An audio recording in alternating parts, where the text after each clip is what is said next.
one of the areas that we've identified and that we're dealing with is, that's your last warning. You in the orange hat. Yes. I talked to you at the beginning of the meeting, that's your last warning. I'm sorry, that was I thought. clearly, it was inebriated. Hey, I know this is out of turn here, but please don't paint us all with the same brush as what just occurred. Exactly.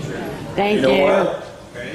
Thank you. I'm really trying not to, but in the last 2 minutes. So, That's what he does best, though. Yeah, he blames everybody else for himself. Runs Shut the up and let media. us get on with our part. I'm trying not to, and I'm saying that, but we've had 2 incidents, and I don't want to get in a situation where we need to get into more. This is not appropriate. Right. But we got all his Sorry, texts what I now, was going too. to say, Please have one them. of the areas that we dealt with, which was probably the most environmentally significant area in the city of Brantford, is the Birch Bend, what's there. Go back to this guy. And you have the opportunity to go there.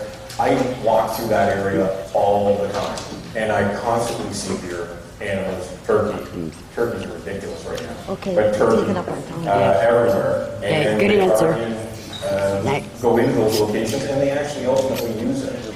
So we do know that there are, and we make conscious decisions in park planning to allow those things to happen, to bring people into significant areas so they can see it and appreciate it, and it gives us the opportunity to educate beyond that particular area. And we are very conscious of wildlife and how we do it, and both the M&R, et cetera, if we were to affect habitat, we would hear about it almost immediately, but we don't want to do that.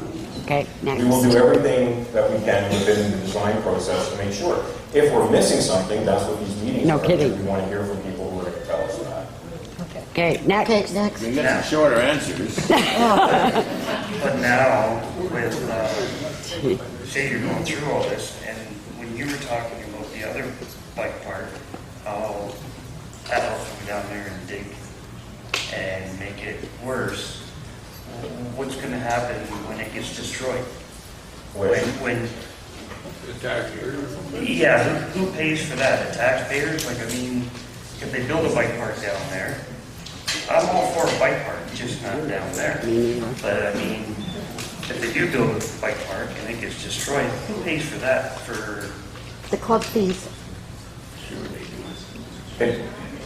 Go ahead. I mean, there's no more security. Just like any other park we will build, or that is built in the city, becomes a responsibility of the city to maintain Oh, it. but yet it's not a city initiative. They're saying. Well, it's just like. And they keep skate citing park me, would it's be, not a you know, city skate park initiative. would be just like a football field. We just built 2 football fields in the city. It's the same thing. We take over responsibility, we take over maintenance. But as a result of taking that over, there is a positive side to it. The kids can play safely. They can Okay, practice can we carry on? safely. So It's more a people safer can talk? environment, and that's the Okay. intention. It's not It's ridiculous. to create a dangerous environment. It's to make sure it's safe. You need to hear So, more people. Excuse me? Even with having to kick 2 people out in the middle of your talk. I thought you weren't supposed to And I contact need me to or watch the talk next to me. time. If you could quit I talking didn't so say the rest of us anything. could hear. When Okay, next. Oh, you can't hear him with the mic? Okay, here comes the bullying. 100% in support of this bill. There's the big bully. What I would like to speak about is the process. Started it. In 1996 and 97, when you were there, and I believe, and other people here were on council, we had a project on Dufferin Ave that was due to break ground in June of 97.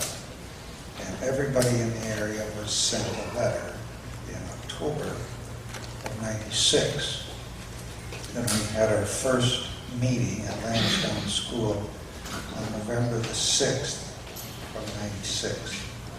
And all of this kind of thing was prevented because we had a virtual reality presentations by Vic Bodno and Jennifer Spinola, and we saw what was projected.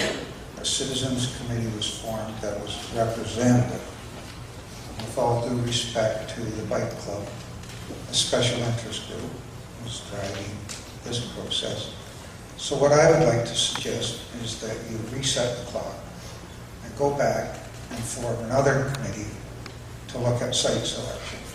I'm 100% in support of this, and I don't think that there's anybody here who isn't 100% in support of this.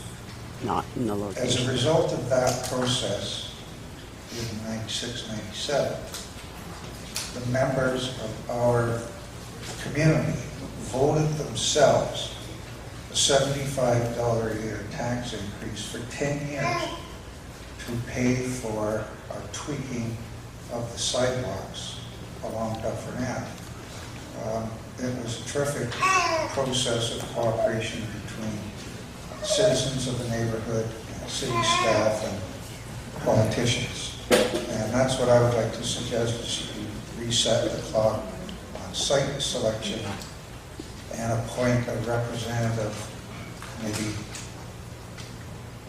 bikers and conservationists, and take another look at the site selection.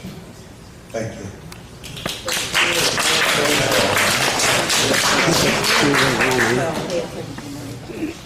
Hi, Alex Belsky, Ward 2 resident and Grand Dairy District School Board trustee. And my family and I are here as members of this neighborhood and of avid trail and park users, particularly Waterworks Park, because it's so close to us and so beautiful and close to the river and the deer, and so beautifully, smoothly paved as of recent years to allow for biking and walking in comfort.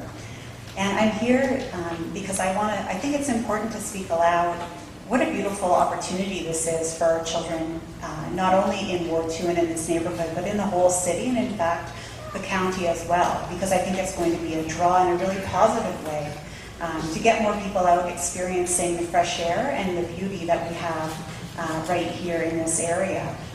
And you know, as a mom and as a school board trustee, I'm very aware that we are always racking our brains for how can we reduce screen time. As my younger son sits here on my phone, how can we get kids outside? How can we get kids active, learning new skills, finding passions about living an active lifestyle? And for me, this project embodies what we want for the future for our children. And it's also a beautiful example of a partnership and what can happen when volunteers have an idea and then find a way to collaborate and partner with not only charity but also with local government.